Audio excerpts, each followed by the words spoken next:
Hi everybody, it's Metal Monday, yay!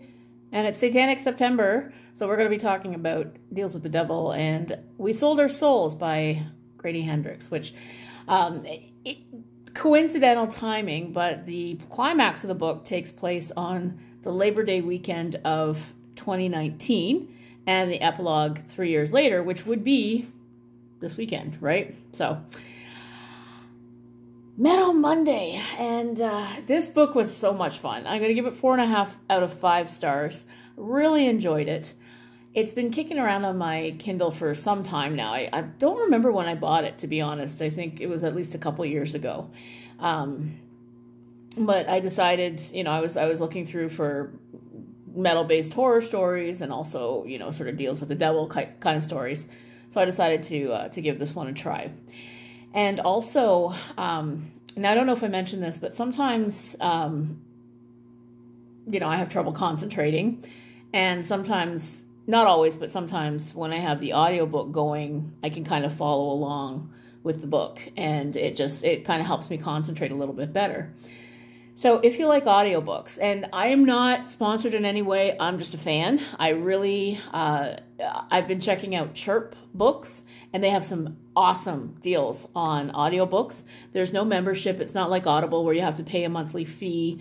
You just go, you log in, you sign up, and you can buy audiobooks, and they have some really, really good deals. I bought We Sold Our Souls for $5. So yeah, they've got some, and the deals come and go. Right now, I think I just bought another book by Joe Kaplan for another $5, and I think I bought Psycho for like $4. So they've got deals all the time, and they only last for a limited time. The selection isn't quite as wide as Audible, but the prices more than make up for it. In fact, I have a hard time, controlling myself and not just going click, click, click and buying all the audiobooks for cheap. So that's Chirp Books. It's a really good audiobook site if you like audiobooks.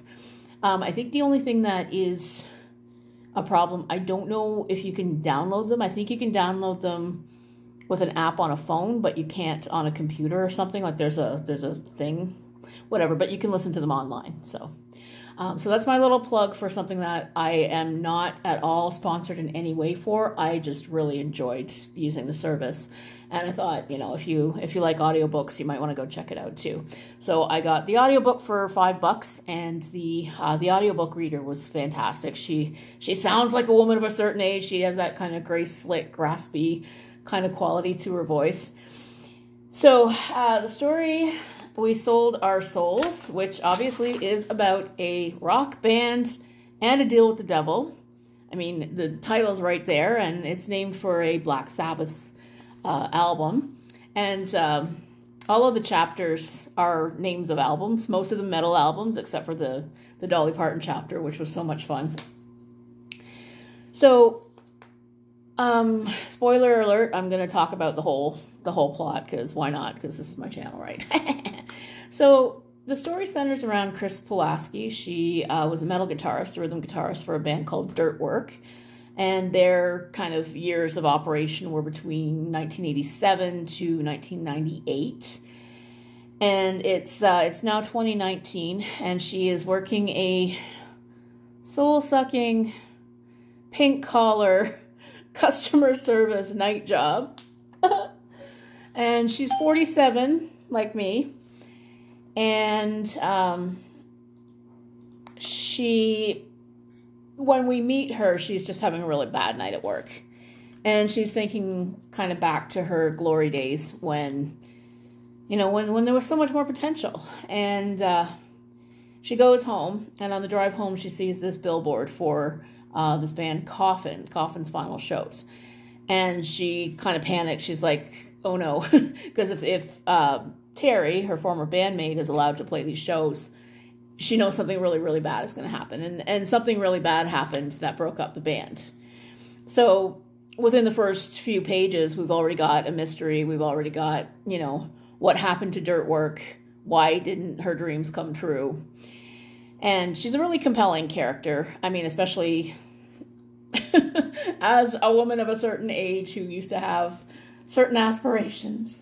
I was never a musician myself, but I spent a lot of time around musicians back in my wannabe rock journalist days, and the book really nails that. So that's the first thing that really resonated with me, is the book really nails just how addictive that lifestyle can be. There's no glamour in it. I mean, it's poverty, it's moving equipment, but there's something so electrifying and exciting about being part of a live music show. Yeah, and okay, hang on one second.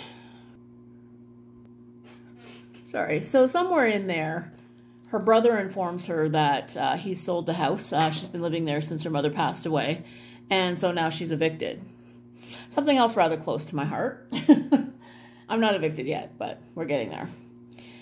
So she meets up with her, so she decides she's going to go out and she's going to reach out to her bandmates, who she says the only person that they hate more than Terry is herself, Chris. So she decides she's going to reach out to her former bandmates, try to figure out what happened, and try to figure out how they can stop Terry. So first she meets with Scotty, who was the lead guitarist, and we get her flashback into forming the band and meeting Terry, who was a school friend. And then Scotty, in the intervening years, he's gone through drug addiction and rehab, but he's not doing well. He's living in his basement. He's just completely paranoid. He's running around saying, you know, turn off your smartphones. Terry's watching us. And he starts to talk about how these things are watching, and, you know, they're going to get him, and it's just this like incredibly paranoid thing. And that's the second thing that was really fun about the book, is the way that Grady Hendrix uses this, like, for the last, well, I mean, there's always been a fringe element, but it seems to be more mainstream now, that there's this idea that there are these people somewhere that are kind of, they're pulling the strings, and they're running everything, and they're baby eaters, and they're child sex traffickers, and they're all connected, and they're all running the world, and everybody's in danger of mind control. The whole QAnon, Pizzagate, you know, that whole idea, and whoever's at the heart of it is just basically the people you don't like. So, you know, Justin Trudeau has been accused of this, and Hillary Clinton's been accused of this, and, you know, and what's his name, Soros, whatever, and Jeff Bezos, and this guy and that guy, and oh yeah, they're all Jewish, and it's just stupid, right? But the more you listen to these people, and the more they start to connect the dots in a weird Kobayashi kind of way,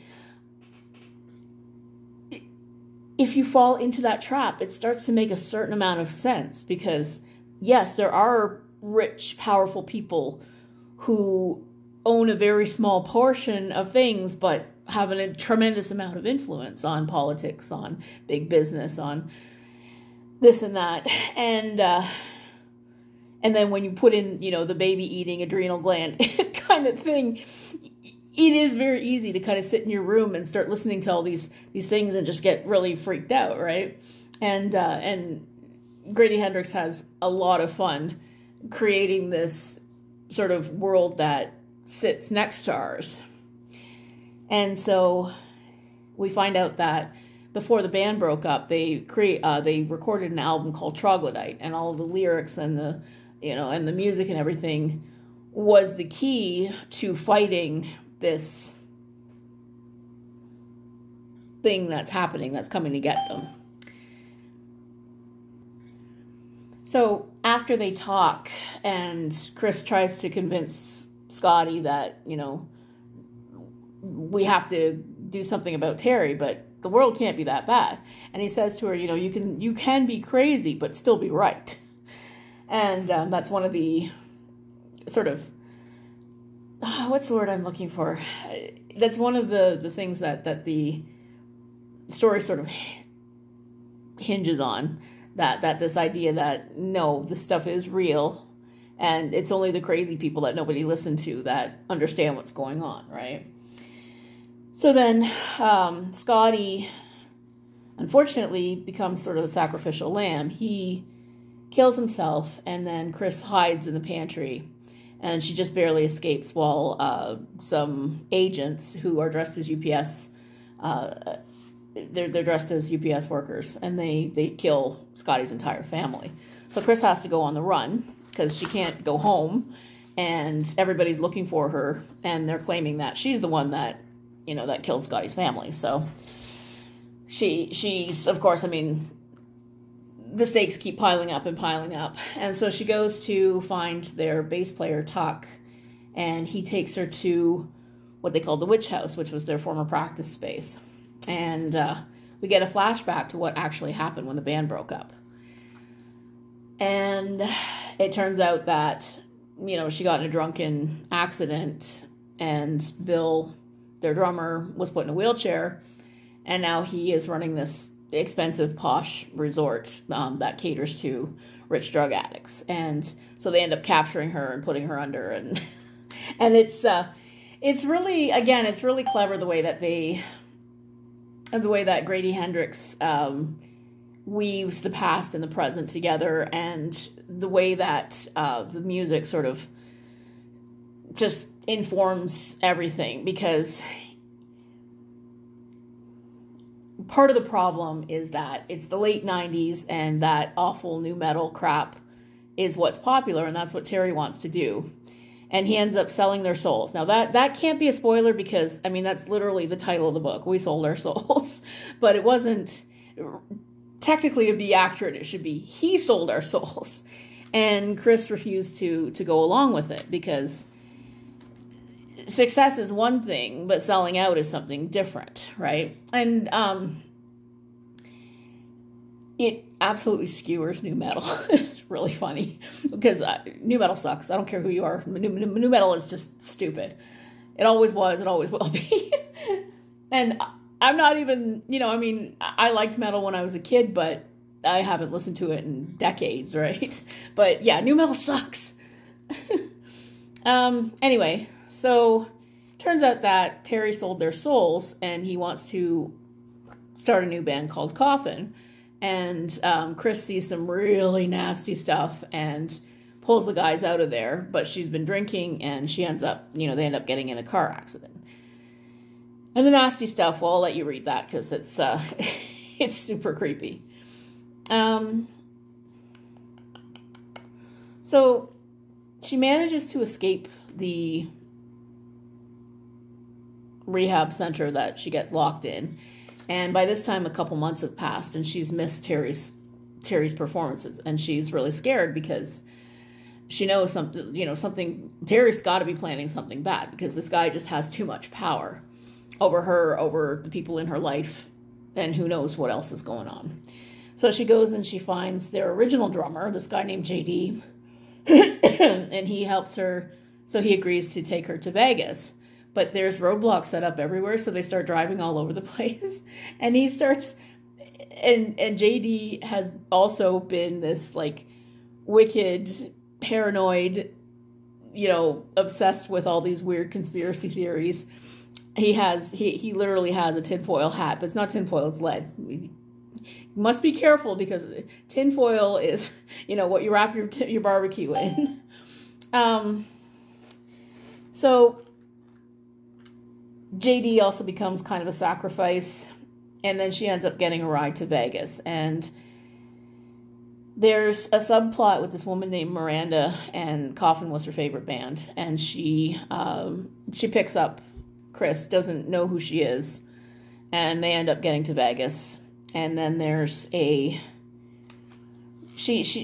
Chris does manage to confront Terry, and then she manages to get on stage. Again, I'll let you read for yourself how that happens, but it's so much fun, and it is pretty much the embodiment of one great rock show can save the world, as Jack Black says in School of Rock. And it is such a fun read. It's clever, it's well crafted, incredibly relatable lead character. Like I said, I spent so much time around people like that. I mean,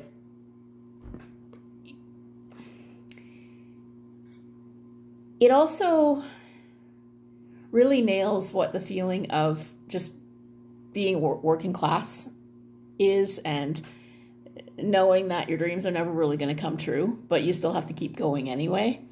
And I thought that was an interesting thread that runs through the book.